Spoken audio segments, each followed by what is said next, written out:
Hroza is away, and what a good start from the Czech. Bonjo keeping with him, it's going to be tight next one on the button indeed, who is it to be? It's Hroza, just 5.73 seconds, and the world record has gone again! Today we're training with Libor Hroza, one of the greatest speed climbers of all time. Originally from the Czech Republic, Libor has medaled at 26 World Cups, including 5 wins, 2 European champion titles, and he even held the speed world record at one point. Retired in 2017, he now lives in Canada and is actually my personal coach. Today we're putting his experience to the test, as he coaches Zach, a pro boulderer who has never trained speed climbing, to see how close he can get to a national level time.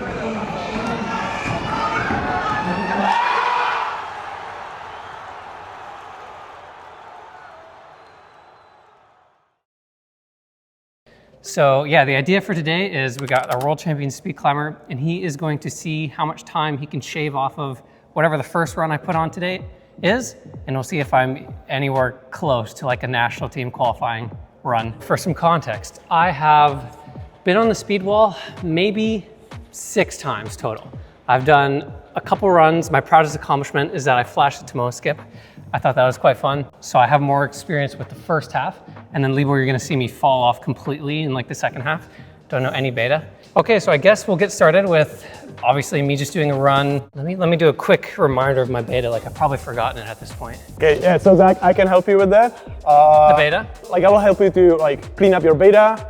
I will teach you the beta for the parts that you don't know, and then we can work on some like movement and like proper like body chain engagement on some of the moves, so it feels flowy and fast. All right.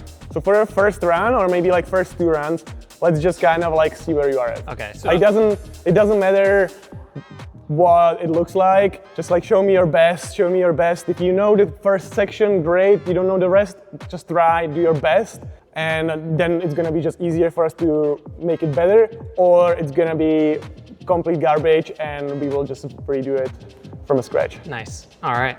I clipped this in the big one, right? Yes, you clip All right. you clip the carabiner into a belay loop where all the carabiners go. All right. And you let go of the safety attachment. Okay, so I'm gonna try the Tomoe skip, I guess, is like the standard now, right? Like don't overthink it, just try to try to go ideally as fast as you can. Yeah. And make it all the way to the top. That's what matters right now. Make it to the top and show me what you think is the best. Don't take any chances on anything crazy that you haven't tried or hasn't been proven. Oh, I have to, do I step on this? Yeah, it will reset. So I just step on it? Yeah, you step on it. Oh, I was supposed to go with the beep. Yep. So Okay. The moment you step on a pad, there's a little bit of delay and it starts resetting, and then it gives you 3 beeps and you go on a third beep. Okay. Same like during a competition. So I don't step on this thing till I'm ready to go. Exactly. All right, I gotcha.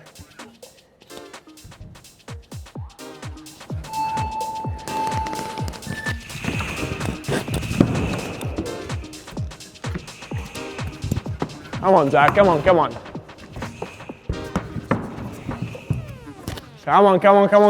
keep going, keep moving all the way to the finish, all the way to the top. Okay, 16 seconds. 16 seconds! I feel like that's better than what I did before. That was actually really fun. Speed climbing is fun. Yeah, speed climbing is fun. It's practically like faster you go, more fun it is. Yeah? Yeah, at the beginning, like when people just move fast, but they are lost in it, it definitely feels weird. It must feel weird because like you just move, you feel like you move fast, you actually are slow, and you are very confused because it's overwhelming. But like once you start like adjusting to the speed and like your perception, you know, like starts catching up with everything, then you have more control, you are faster, and then faster you go, more fun it is. Okay, so I don't know if you knew this, but that time that you just got at the top is exactly to the decimal 10 seconds off of what you need to do to qualify for the Canadian national team. 10 whole seconds in the context of speed climbing must be like a year and a half, 2 years of work or something? Well, it depends on where you are, but yeah, about that. All right, we got a long way to go. What's your fastest time? In training or in competition? Training. 5.61. 5.61. Man, when I was like, I think when I watched the most speed climbing, as like an IFSC viewer, that was like the world record when I was watching. That's crazy. Yeah, the sport, I mean, the holds have gotten bigger, the auto blades have gotten stronger, so the sport as a whole has sped up a lot, also increasing in popularity, but yeah, it's changed a lot in the last few years. So just a couple of things that I saw. Obviously the 3-5 skip, you can do it. It's not the right way. 3-2-5, what's that again? It's what people call often Tomoa. Oh, okay. Skip, Tomoa skip, like Yeah. I'm not a big fan of calling it. Right. But he kind of made it popular. I see. So it's a whole, every hold has a number, right? Like every hold has a number. It's the position on the wall. So it's a hold number 3 and you go from 3 to 5, you're skipping 4. The modern way of doing the speed route is practically 3-5, mandatory for everyone. It's not something that I used to do back in my day, like, you know, like 11, 12 years ago. I went 4-6. Oh, okay, I see. So you skipped the one that you dyno to, like skip 5. Yeah, I would skip 5. Interesting. Would you prescribe that to me today? No, because that beta works only if you are a little bit taller and really powerful. The skip itself, that's problematic. Like a lot of people can do the skip. It's the thing is, what do you do after, right? When you land the move, but you land in fully extended arm, the amount of power that you need to generate to maintain the momentum or even speed up is significantly higher than if you make a shorter move. You know what's interesting? I feel like, because this is a similar concept to competitive style of bouldering, right? When we do a paddle move, often you want to make sure you're not hitting your paddle hold with your arms too bent, right? Because you're not getting any more power from that position. You have to kind of time your catch of the paddle hold in such a way where you can get more force out of that. And speed is kind of like one big paddle, right? So it sounds like that's the concept. Yeah, it's like there's a lot of similarities. Obviously, like every discipline has its own thing that is more important or like something like that. But like when you just focus on the general climbing movement and the body coordination and all that stuff, a lot of the stuff is the same. Libor, what can I do to convince you, to persuade you to just do one run for us by the end of this video? People might have some expectations that I can no longer meet at all. Because the reality is, I love climbing, but as of right now, I would define myself more of a surfer than a climber. Yeah. Most of my time, if I have a free time, I surf. Well, it's about time I get on the speed wall again, I think. Okay, Libor, give me one thing to focus on. One simple thing to focus on for my next attempt. Don't try to jump. Don't try to jump. Don't try to jump. It's often like the thing that like you think that like, okay, if you jump or like you let go like quickly, then you're moving quickly. Right. Everything is about your hips and how the whole thing, how you move through it. You had a good line the other day. Some speed climbers go too fast or something? Some people speed climbers go too fast. I think that's a baller line. That's a good one for a speed But coach. it doesn't mean that they go too fast, but like there's certain movement through certain sections.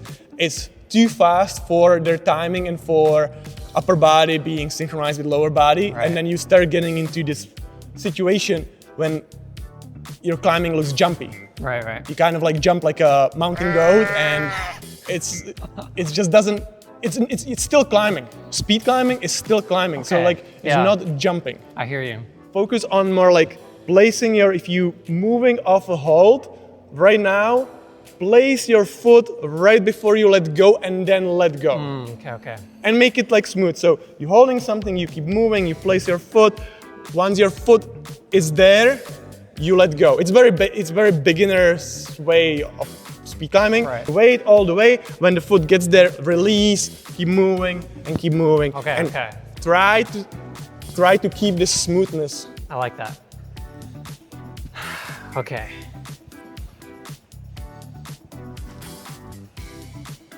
I will keep watching this time a little bit more closely. Yep, place the foot before you leave.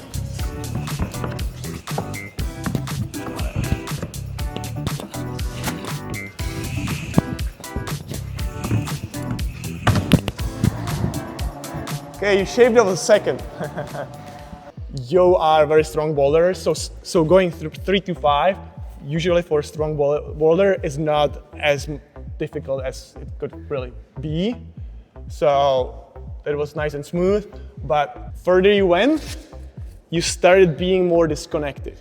I feel like I'm just smearing all over the place. Your 3 to 5 was better than on the run before, but then once you hit 5, 6, you were speeding it up. You were trying to get 8, but your foot wasn't placed. Yeah. So you need to even stay lower, place the foot, and before you get 8. Okay. So this to here is the full movement. Okay. Right? So you don't want to finish the full movement before your lower body engages. So somewhere over here, you want to have your foot ready to start taking over. That makes a lot of sense. Right? Otherwise, because nothing's gonna happen.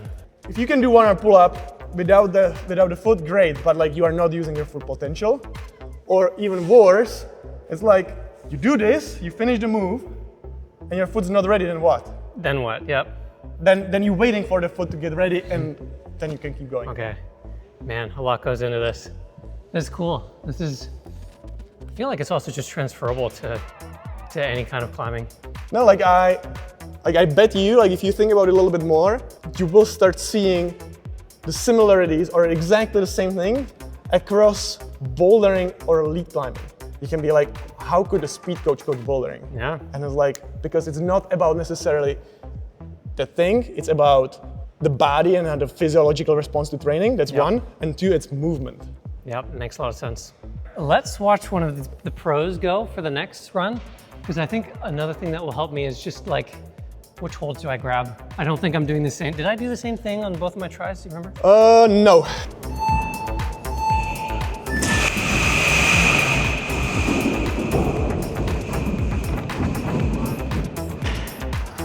Man, he goes too fast for me to even like try and remember his beta. All right, so I'm not trying to go fast on this one necessarily. Libor's just gonna help me practice the beta after we get the hold 11. Yeah, your first couple of meters were good enough for now. Right.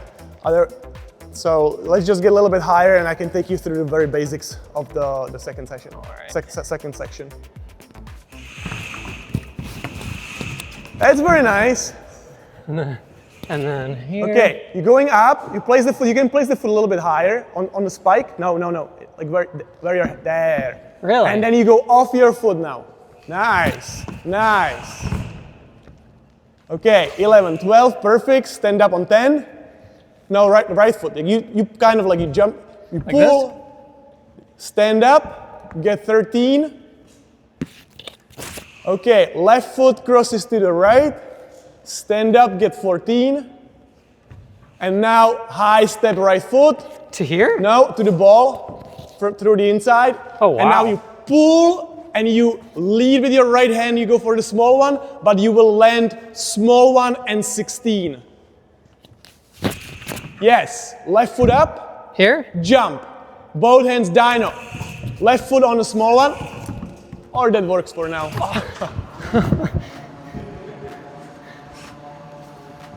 That was really helpful.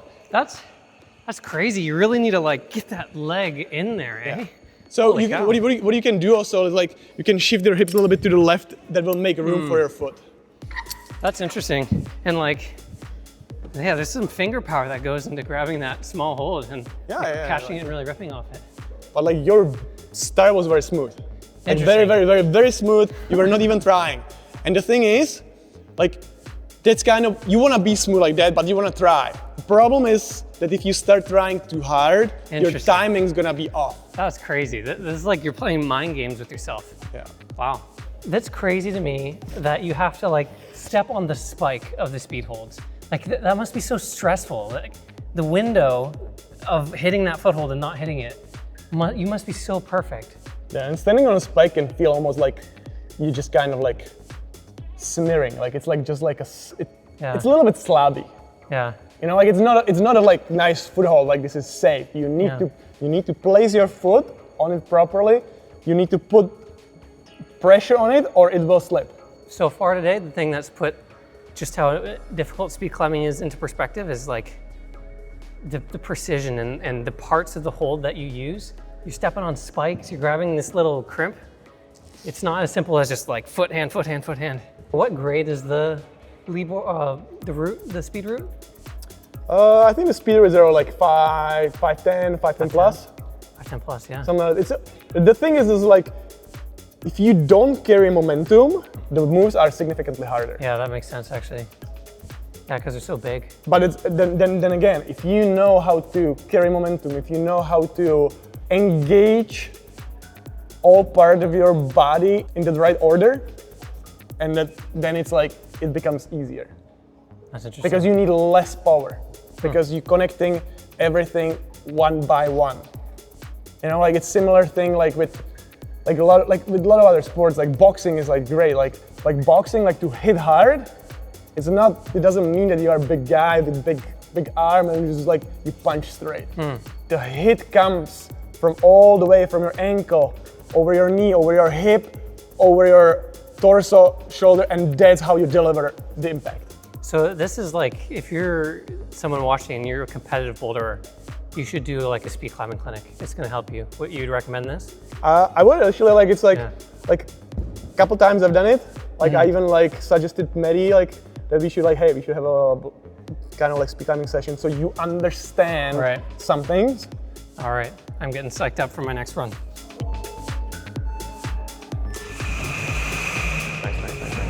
Speed up, speed up, speed up, speed up, speed up, speed up. Come on, come on, come on, come on, come on. Wow, that was a good one.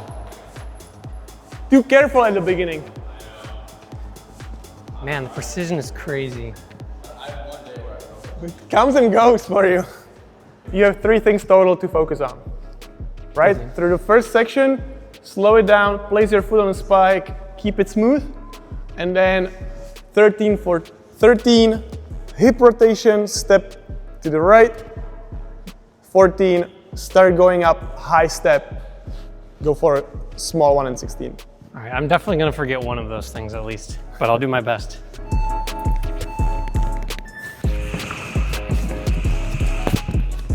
Foot, foot, foot, nice. High step, perfect. Come on, keep going, keep going, keep going. You didn't put your foot on a spike on 6, but you went a little bit to the right, but you managed to keep it smooth, which is the most important thing. On the run before you did it right, you brought left foot up and you jumped off your left. Like now you brought your right foot up for some reason and you jump off your right. Yeah.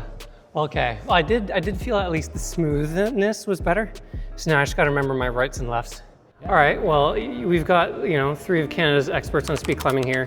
Rate my performance today so far. How am I doing? I think it's been really good so far. Oh yeah? Most people struggle to go like under 20 seconds, so like 16 seconds on your first run is really good, and I think you'll keep getting faster. All right. Okay. Set me a target then for the session to finish off with. We were talking about this a little bit earlier. We said sub 10 would be extremely difficult. Yeah, I don't think that's happening. We didn't know how much beta you'd learned. If you were to stay here for the next few hours, maybe that would happen. But I think realistically, like in the 12-second range, it's probably like I think that should be your goal. Yeah, especially with like Libor coaching you, like it helps a lot in the early stages. So like I see you could like drop a lot in this beginning one session. Like like sub 10. I'm rooting for you, Zach. That's what I'm saying. All right. Okay. Well, okay. Obviously, we have Libor, the world champion speed coach. But from your guys' perspective, how about you each give me one thing you think that I can improve on, like a little tip to focus on? Really focus on hitting your feet. I notice like a lot of new speed climbers or climbers in general just tend to like get hand fever and you start just looking up. Think about hitting your feet because you get so much power from your legs. Like a lot of our training's lower body. Focus on like using the biggest muscle group in your body. So yeah, try and hit your feet. I feel that. That makes a lot of sense. Finding some semblance of flow, what Libor was talking about, would help you the most. Like if you just like try as hard as you can and just like throw yourself up the wall and have like some semblance of like flow, like you can like climb like pretty fast for like a new climber introduced to speed. Okay. Well, I was gonna say both of those two things. But I think the other thing would just to be consistent with the moves that you're doing. Yeah. So make sure you're not changing around where you're placing your feet and your hands every time. And if you do the same thing over and over again, it allows you to be confident in hitting those feet and finding the flow through the movements. So, yeah, that makes sense. Would you say that speed climbing is like 50% brain power, 50% physicality? More so when you start. Okay. Yeah. It becomes less brain power the more. I guess that for makes us, sense. I close my eyes and I see the speed wall. Yeah. And, Like if you're thinking of a move while you're doing like speed, it's like a 90% chance you're just gonna slip and mess up.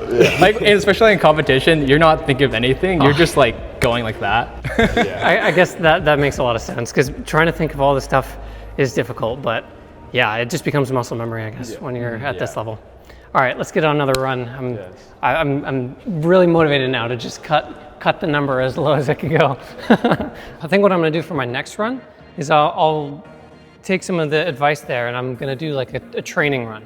So I'll try to do it in 2 halves. And it's kind of, you know, this is what we do with our boulders as well when we're projecting a boulder. It's hard to learn it all at once, right? So I'll try to go to my first halfway benchmark, and I'll pause. I'll kind of gather my thoughts again, and then I'll try to take all the advice I've received for the ending. Okay, so I gotta hit my feet, gotta flow, and like, our legs are powerful muscles, so I should use those and not just campus the speed wall.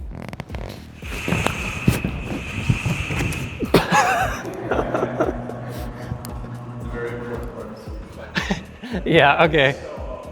I mean, that's part of the process, right? Falling, no matter what kind of climbing. You're at the level that your beta will determine like huge time drop. Yeah. Okay, so don't try to go too fast. Focus on the smoothness and focus on the beta. I hear that. Just because of that, your time will drop big time. Yeah, that's what I'm motivated for now, I'd say, is like, I don't necessarily want to get a fast run, I want to get a clean run. Yeah. Yeah.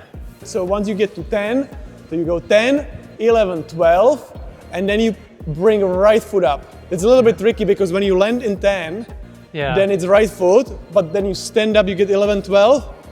So you would feel like you need to bring your left foot up, but it's the right foot again.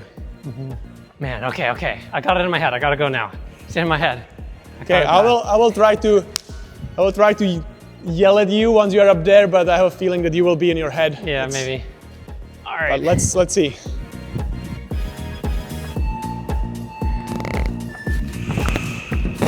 Nice, keep moving foot. Nice. Okay, right foot again, perfect. Cross. Yes, left foot jump. Nice.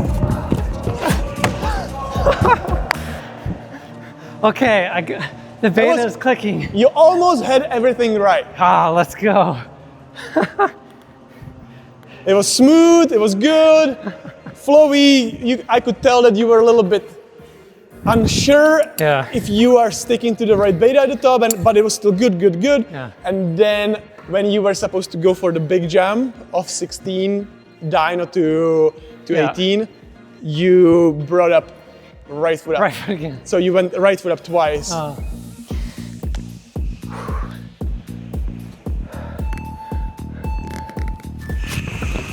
Nice start, smooth, hit your feet, nice.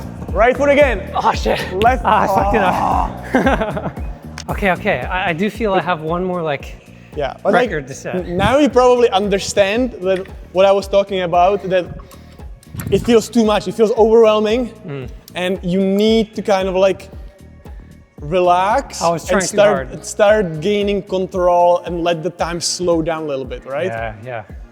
Yeah, that's a good way of putting it. Like, this is a lot of fun, man. I'm a big Geometry Dash player. This just feels like, the workout version of playing Geometry Dash. It's a lot of fun. I'm too old for that probably. I don't even know what that means. So it would be awesome to see you getting sub 10 today. Unfortunately, I'm a little bit skeptical. I don't think it's gonna be sub 10. I trust his judgment. The reason why I think it's not gonna be sub 10, because you can go probably pretty nice, into higher 10s, into 10, 10.5, 10.7, something like that. I think that seems reasonable. But after that, I have a feeling that you will try to push too hard, or you will push too hard, and you will lose the timing. Okay, I gotta take a step back to take a step forward. Convince me. All right. So, prove me wrong. I'm gonna get in the zone. I can't try too hard. Don't try too hard. That is the key.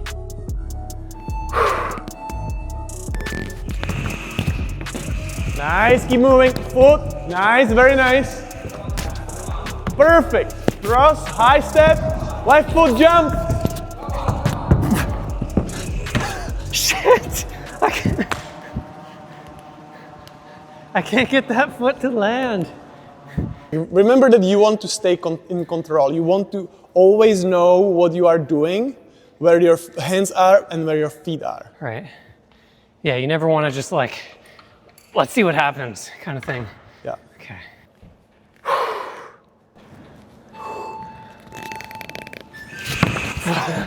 I knew I was false starting when I first fell. See, now I'm really, okay. No, I'm trying too hard, see? Okay. I like how hard you are pushing right now. You're trying to shave off like, you know, like tenths of a second on a false start. While if you do the beta right, you can cut off 2 seconds. That's a good way of putting it. Stay focused on the beta right now. True, okay.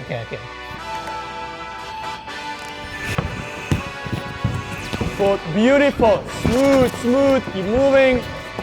Right foot, high step, left foot jump, left foot landing. Good. I did the feet backwards though. You did, but like you managed to, you are a strong climber, so you managed to like stay balanced and keep going.